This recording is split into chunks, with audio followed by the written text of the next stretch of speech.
ఎల్నివో ఈసారి అయితే సూపర్ ఎల్నివోగా ప్రజల్ని భయభ్రాంతులకు గురి చేస్తూ ఉంది. కొన్ని నెలలుగానే వాతావరణ శాఖ సంబంధించిన అధికారులు మొత్తం దీని గురించి అప్రమత్తం చేస్తున్నారు.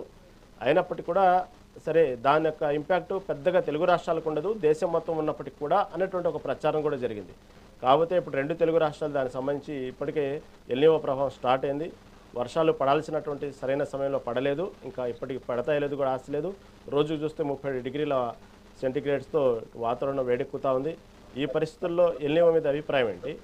మీ పార్టీ సంబంధించినటువంటి విషయంలో ఎటువంటి దీని మీద మీ కామెంట్ ఏంటి? వరప్రసాద్ గారు చెప్పండి సార్. చెప్పండి.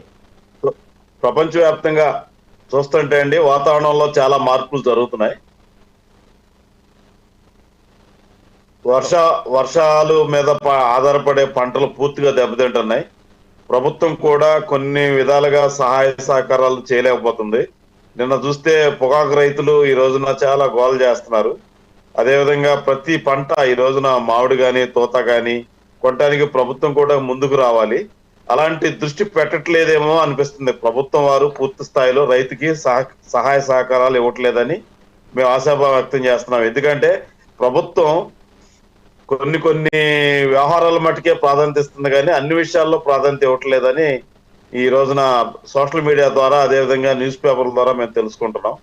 ఈ రోజున ఈ వాతావరణం ఎంతగా సహకరించినప్పుడు రైతుల్ని పట్టించుకోలేని ప్రభుత్వాలు, దానివల్ల ఎంతో రైతుతే కాకుండా రేపు పొద్దున ఆర్థిక ద్రవ్యలభ్యం మీద కూడా ఈ ప్రభావం పడద్ది. రైతు శుభ్రంగా ఉండి మంచి పంటలకి ప్రభుత్వం సహకరిస్తేనే ఈ రాష్ట్రం కానీ ఈ దేశం కానీ ప్రపంచం కానీ అన్ని విధాలుగా బాగుపడద్దు అనేది మా ఆశాభావం అండి. అదేవిధంగా ప్రభుత్వం ఇప్పటికైనా కళ్ళు తెరిచి తక్షణమే రైతుకి ఏది కావాలో, రైతుకి ఏ రకమైన సబ్సిడీ కావాలి, ఏ రకమైన ఇన్సూరెన్స్లు కావాలి అవన్నీ కూడా ప్రొవైడ్ చేయాలని మేము జేఏసీ తరఫున మేము ప్రభుత్వాన్ని కోరుతున్నాము.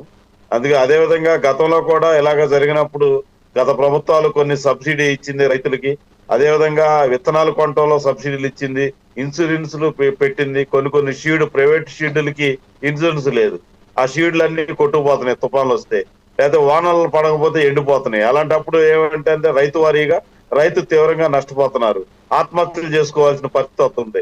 చాలా మంది రైతులు చెప్పుకోలేక చాలా ఇన్సిడెంట్లు చేసుకుంటున్నారు, పొలాల్లోనే మందు దాగి చనిపోతున్నారు. ఇలాంటివన్నీ అరికట్టాలంటే ప్రభుత్వం కూడా రైతు పట్ల ఎంతో చిత్తశుద్ధి ఉండాలి.